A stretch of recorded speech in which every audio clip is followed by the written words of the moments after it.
Coba bayangi, di tengah rakyat banyak yang lagi susah, harga sembako naik, PHK di mana-mana, anggota DPR malah dapat tunjangan rumah sebesar 50 juta per bulan.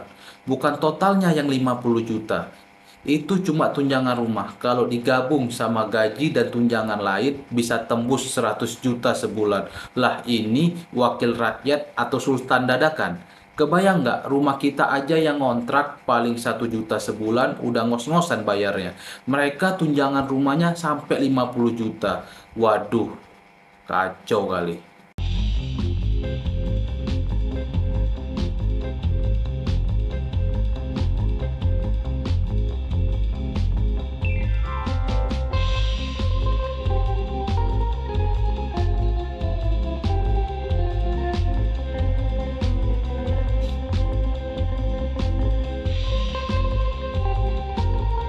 Yang juga jadi sorotan saudara di tengah kondisi hidup rakyat yang kian berat, publik dihebohkan dengan informasi kenaikan tunjangan anggota DPR.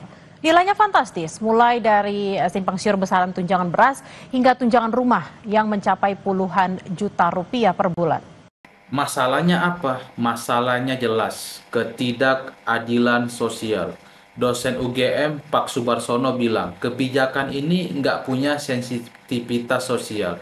Rakyat disuruh ngencengi ikat pinggang, tapi DPR justru makin lebar pinggangnya. APBN yang jadi sumber duit itu dari mana? Dari pajak rakyat, dari kita semua. Rakyat yang bayar pajak listrik, pajak motor PPN, waktu beli barang di warung, dikumpuli.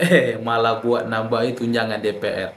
Padahal rakyat di bawah garis kemiskinan masih banyak. Pengangguran nambah, harga beras naik, PHK di mana-mana. Guru, dosen, tenaga medis gajinya segitu-gitu aja. Lah DPR malah gaji bisa 2 kali lipat rakyat seumur hidup, nggak nyampe segitu. Masalahnya bukan sekedar angka, tapi kepekaan sosial. Kalau DPR benar-benar wakil rakyat, harusnya mereka mikir, apa wajar saya ambil 100 juta per bulan? Sementara rakyat saya ada yang masih makan seadanya. Sayangnya, itu kayak nunggu hujan di musim kemarau. Susah, guys.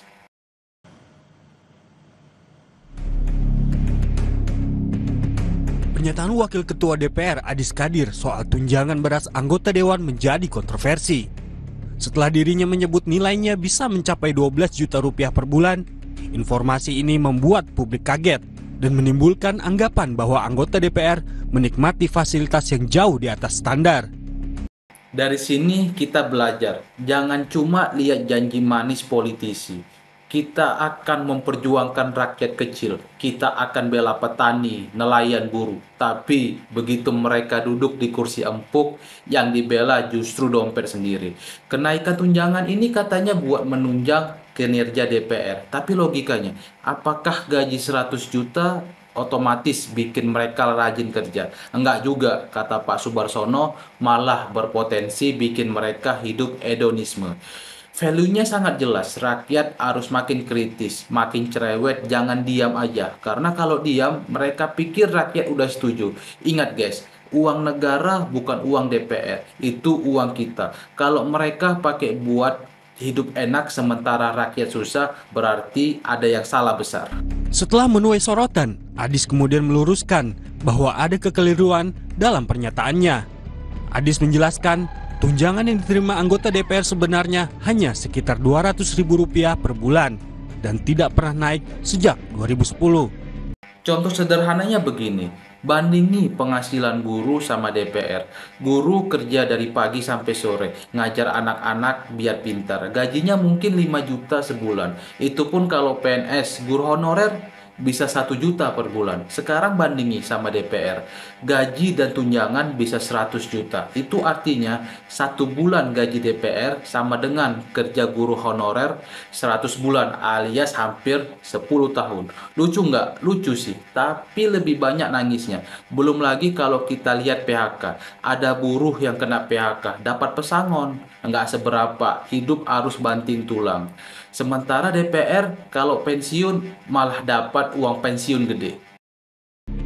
Seperti saya sampaikan, tunjangan beras itu tidak ada kenaikan sejak tahun 2010, itu sebesar 200.000 kurang lebih per bulan. Jadi itu saja yang ingin saya klarifikasi.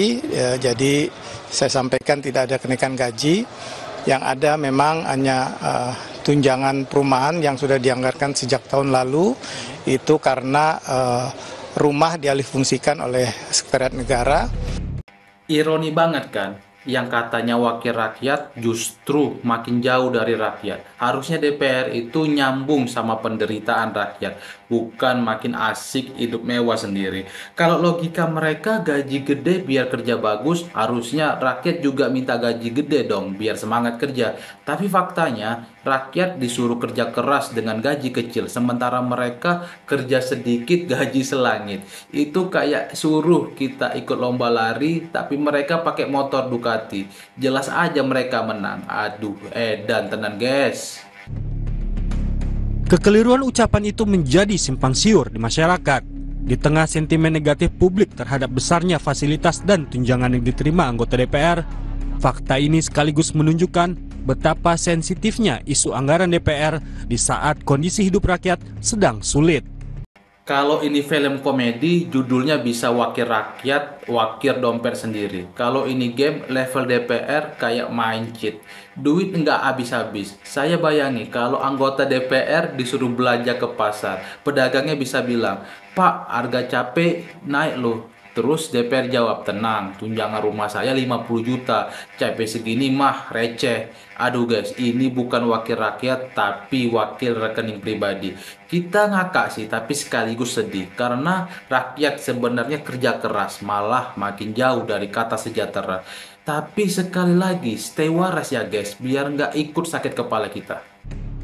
Tak hanya itu, anggota DPR periode 2024 hingga 2029 juga mendapatkan tunjangan perumahan sebesar 50 juta rupiah per bulan. Sekretaris Jenderal DPR, Indra Iskandar, membenarkan adanya tunjangan tersebut. Sekarang saya tanya kalian, gimana menurut kalian? Apakah wajar anggota DPR dapat tunjangan rumah sampai 50 juta per bulan? Total bisa 100 juta dengan yang lain-lain. Sementara rakyat masih banyak yang makan sehari sekali. Tulis pendapat kalian di kolom komentar biar kita ramein diskusi ini. Jangan lupa juga like videonya biar makin banyak yang sadar. Subscribe juga channel ini, gratis nggak perlu bayar tunjangan rumah. Menurut Indra, tunjangan ini diberikan karena anggota DPR periode 2024 hingga 2029 tidak lagi mendapatkan rumah dinas. Sebenarnya kalau kita ngomong teknis gitu ya, rumah ini sudah dikembalikan kepada negara gitu ya. Oke. Kemudian juga ada kewajiban negara untuk memenuhi hal-hal semacam itu gitu ya. Jadi kesimpulannya guys, kita harus tetap kritis, jangan mau dibodohi dengan alasan ini buat kinerja DPR. Karena tanpa tekanan publik, DPR nggak akan merasa diawasi. Kalau mereka bisa nambah tunjangan dengan gampang, harusnya kita juga gampang lihat hasil kerjanya. Bukan cuma duduk di kursi, selfie, terus tanda tangan absensi.